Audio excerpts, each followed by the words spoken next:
Chapter 6 है strategy, एक plan बनाना। यहाँ पर लीडरशिप की भी बात की गई है। प्लान बनाने से पहले एक पूरी टीम बनाओ, दूसरों की गलतियों से सीखो, दूसरों के एक्सपीरियंस को लो। अगर एक प्लान फेल हो गया तो दूसरा बनाओ, दूसरा फेल हो गया तो तीसरा बनाओ, तीसरा हो गया तो चौथा बनाओ। एक तो कामयाब होगा, यही ज्यादातर लोग नहीं कर पाते। इस पॉइंट पर आकर वो फेल हो जाते हैं। जरा सा इंसान अगर फेल हो गया, एक बार अगर फेल हो गया तो काम करना ही बंद कर देता है। अरे क्यों नहीं हम एक छोटी सी चीज को समझते हैं, एक छोटी सी बात को समझ पाते कि किसी भी चीज को पाने का रास्ता इतना सीधा नहीं होता जितना हमको लगता है। ये मानकर चले कि 5-6 बार तो हम फेल होंगे ही। अगर हो गए तो शायद कोई कमी रह गई होगी जो आज हमें पता चल गई, जो बाद में पता चलती तो ज्यादा तकलीफ होती। इंसान तब तक नहीं हारता जब तक वो खुद हार ना मान ले। बहुत सारे सक्सेसफुल लोगों को आपने आसपास देखना, वो ऐसे सक्सेसफुल नहीं हुए। हमको सिर्फ उनकी सक्सेस दिखाई देती है, ये नहीं दिखता कितनी बार वो फेल हुए होंगे, तब जाकर के उनको ये सक्सेस मिली होगी। वो रुके नहीं, तभी वो सक्सेसफुल है। किसी भी काम को करना है तो एक चीज दिमाग में रखना है कि फेल तो हम होंगे ही, 5-6 बार तो मान के चलो फेल होंगे ही। और यही चीज अपनी टीम के दिमाग में भी डालनी है। टीम भी ऐसी बनाओ जिसको आप पर विश्वास हो और आपको टीम पर। हमेशा ऐसी लीडरशिप ही चलती है। ऐसी लीडरशिप नहीं चलती कि जो पावर के दम पर बनी होती है वो जल्दी खत्म हो जाती है, जैसे पुराने जमाने के राजाओं के टाइम पर होता था। नेपोलियन और हिटलर ये अच्छे एग्जाम्पल हैं। इनकी लीडरशिप नहीं चली क्योंकि ये पावर पर बेस्ड थे, भरोसा नहीं था। आज जमाना बदल रहा है। एक सच्चाई बताती हूँ, कितनी भी नॉलेज इकट्ठी कर लो, ये दुनिया कभी भी, आपने जितनी भी नॉलेज इकट्ठी की है, जमा करने के लिए आपको पैसा नहीं देगी जब तक आप उस नॉलेज का यूज कैसे करते हैं ये दुनिया को सिखा नहीं देते या फिर इंस्पायर नहीं करते। तब तक आपको उस नॉलेज के लिए पैसे नहीं मिलेंगे। नॉलेज जमा करने के लिए कोई पैसे नहीं देता। एक सही लीडर वही होता है जो एक बात को अच्छे से जानता है कि अगर उसके वर्कर्स ने कोई अच्छा काम किया है तो उसको क्रेडिट देना चाहिए। उसका क्रेडिट खुद नहीं खा लेना चाहिए, बल्कि उसे उसका क्रेडिट देना चाहिए। एक समझदार लीडर जानता है इस बात को कि पैसे के लिए इंसान इतना हार्डवर्क नहीं करता जितना सम्मान के लिए करता है। अगर उसका सम्मान होगा तो वो काम करेगा, बहुत ज्यादा काम करेगा। इसके अलावा फ्रेंड्स, इस चैप्टर के अंदर लीडरशिप की वो बातें बताई गई हैं जो हम सबको पहले से ही पता है। और एक बहुत ही काम की बात बोली गई है यहाँ पर जो मैं आप लोगों के साथ शेयर करना चाहूंगी कि वो लॉयर, वो वकील केस नहीं जीतता जिसने सारे लॉ के रूल्स को पढ़ रखा हो, सब रटे पड़े हों, बल्कि वो लॉयर केस जीतता है जो अपने केस की तैयारी अच्छे से करके आया हो। अभी क्या जरूरी है, इस पर ध्यान देना जरूरी है। कहने का मतलब ये है, एक समझदार आदमी हमेशा इस बात को समझता है कि पैसा सिर्फ एक चीज है, एक नॉन लिविंग ऑब्जेक्ट है। सबसे बड़ी चीज है हमारा दिमाग। जो दिमाग उस पैसे को अपनी तरफ खींच सकता है, उस पैसे को अपने पास में ला सकता है। आज से 20 साल पहले लोगों को ये चीज का बिल्कुल भी अंदाजा नहीं था कि मार्केट इतना बदल जाएगा। आज से 20 साल पहले का मार्केट पता है कैसा था?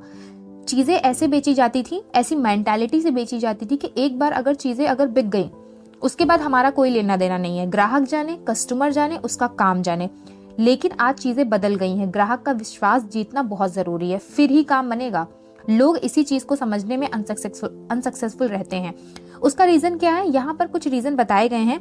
ऐसी चीजों को समझने में दिमाग बहुत कमजोर होता है ऐसे लोगों का जो चीजों को समझना नहीं चाहते। दूसरा, कोई फिक्स टारगेट नहीं, कोई फिक्स गोल नहीं, बस काम कर रहे हैं ताकि खाना मिलता रहे। जिस जगह हैं उसी जगह रहना पसंद करते हैं, उसी जगह अपना कंफर्ट जोन बना लिया है। और सबसे बड़ी चीज, ये लोग उसी एजुकेशन को एजुकेशन मानते हैं जो इनको स्कूल और कॉलेज में मिलती है, बल्कि असली एजुकेशन तो वो है। ये लोग इतना नहीं समझते कि असली एजुकेशन वो है जिससे जो इंसान जो पाना चाहे वो पाले। जैसे मैं आपको अभी समझा रही हूँ, ये असली एजुकेशन है कि कैसे इसका यूज किया जाए, क्या जरूरी है। और एक रीजन ये होता है कि लोगों में डिसिप्लिन नहीं होता, खुद पर कंट्रोल नहीं होता। शीशे के सामने खड़े होकर देखना, आपको सबसे अच्छा दोस्त और सबसे बड़ा दुश्मन आपको एक साथ खड़े हुए नजर आएंगे खुद में। ऐसे लोग किसी भी चीज को शुरू करने से पहले टालते रहते हैं, इंतजार करते रहते हैं, लेकिन वो चीज भूल जाते हैं जो सबसे बड़ी चीज है कि इंतजार करने वालों को उतना ही मिलता है जितना कोशिश करने वाले छोड़ देते हैं। एक रीजन बताऊं, बहुत हर्ट होगा। यहाँ पर राइटर ने हमको बताया है कि एक बर्बादी का कारण ये भी होता है कि गलत इंसान से शादी कर लेना, वो भी बर्बादी लाता है। क्योंकि जिस इंसान से आपने शादी की है वो दिखने में भले ही अच्छा हो, लेकिन बाद में वो तकलीफ देगा। अगर वो कमा नहीं सकता ढंग से, या फिर कमाया हुआ आपका बचा नहीं सकेगा और और भी रीजन होते हैं, जैसे कि गलत लाइन में आ जाना जो उनकी लाइन ही नहीं है, फिजूल का खर्चा करना, सब्र नहीं होता। ऐसे लोगों में ऐसा इसलिए होता है क्योंकि ये शराब पीते हैं, जरूरत से ज्यादा सेक्स करते हैं और गंदा खाते हैं। ये सब चीजें सब्र को खत्म कर देती हैं। अगर ऐसे लोगों को अचानक से अमीरी नसीब हो जाए तो इनके लिए गरीबी से भी ज्यादा खतरनाक है वो अमीरी।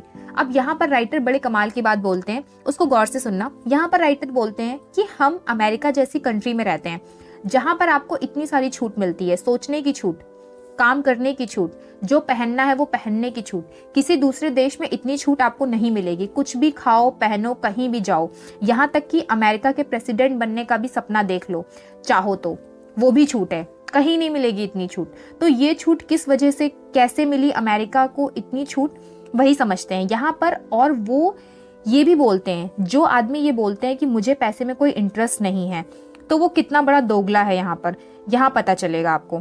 क्योंकि वो आदमी अपने घर में जब ब्रेकफास्ट भी करता है तो वो ब्रेकफास्ट में डालने वाली कॉफी, सारी चीजें अमेरिका में पैदा नहीं होती। जैसे कि चाय, ये चाय कहाँ से मंगवाई जाती है? चीन और भारत जैसे देशों से। ये कौन मंगवाता है? बड़े बड़े इंडस्ट्रियल अमीर लोग मंगवाते हैं ताकि उनकी इंडस्ट्री चले और हमारे घर तक ये चीजें पहुंचे। ये अमीर लोग मंगवाते हैं वो चीजें, पॉलिटिकल लीडर नहीं मंगवाते। अगर वो मंगवाने लगे तो पता नहीं कब तक आएगी चीजें। ये लोग मंगवाते हैं वो चीजें क्योंकि इन चीजों में इनको अपना प्रॉफिट दिखता है और इसमें हमारा भी फायदा है, हमारे घर तक पहुंचती हैं ये चीजें। एक और चीज मैं आपको बता दूं, आज कोरोना के टाइम पर बहुत सारे अमीर लोगों ने बेड, सैनिटाइजर, मास्क, इन सब चीजों की गवर्नमेंट की हेल्प की है। अकेली गवर्नमेंट कुछ नहीं कर सकती थी, इन लोगों की मदद लेनी पड़ी। हाँ, अमीर लोग खुद का फायदा चाहते हैं लेकिन बदले में हमको भी तो बहुत कुछ देते हैं और गवर्नमेंट को भी बहुत कुछ देते हैं। वो हमारी सोसाइटी के लिए दिमाग की तरह है जो हमारी सोसाइटी को चला रहा है। बहुत सारी चीजें हमको नहीं मिल पाती, ये चीजें हमको प्रोवाइड करवा रहे हैं ये लोग। अपना फायदा देख कर ही सही लेकिन प्रोवाइड करवा रहे हैं ये लोग। अगर ये लोग नहीं होंगे तो रोज सुबह जो तुम नाश्ता कर रहे हो, अगर चाय चाहिए तो चाइना जाना पड़ेगा, इंडिया जाना पड़ेगा, तैर कर जाओ और लेकर आओ। चीनी चाहिए तो क्यूबा जाओ, क्यूबा में भी आपको रिफाइंड चीनी नहीं मिलेगी, गन्ने मिलते हैं, उसके बाद में रिफाइंड की जाती है चीनी, डायरेक्ट नहीं मिलती। तो ये सब चीजें बड़ी मजाकियां लगती हैं कि इतनी दूर दूर कैसे जाएंगे, हमारा नाश्ता कब होगा। ये सब चीजें वो बड़े बड़े अमीर लोग ही मंगवाते हैं, चाहे अपने फायदे के लिए ही सही। वो सब ये काम कर रहे हैं अपने फायदे के लिए, इसलिए वो अमीर बन जाते हैं। ये तो तस्वीर है जो मैं आपको दिखाना चाहती हूँ, जो पॉलिटिशियन जानबूझकर हमको नहीं दिखाते कि अमीर लोग हमारे लिए कितना कुछ करते हैं। कुल मिलाकर ये सब करके इन्होंने मार्केट को इतना खोल दिया है कि आज हम भी बहुत कुछ कर सकते हैं इनकी तरह खुलकर। अगर गवर्नमेंट के हाथ में होता तो इतना सब कुछ खुला हुआ नहीं होता। इन्हीं ने मजबूर किया है गवर्नमेंट को कि गवर्नमेंट भी हमको सपोर्ट करती है कि हम जो चाहें कर सकते हैं, हम भी अमीर बन सकते हैं। मार्केट को खोला है, इतनी छूट दी है। तो आज की वीडियो में बस इतना ही, बाकी का नेक्स्ट चैप्टर में।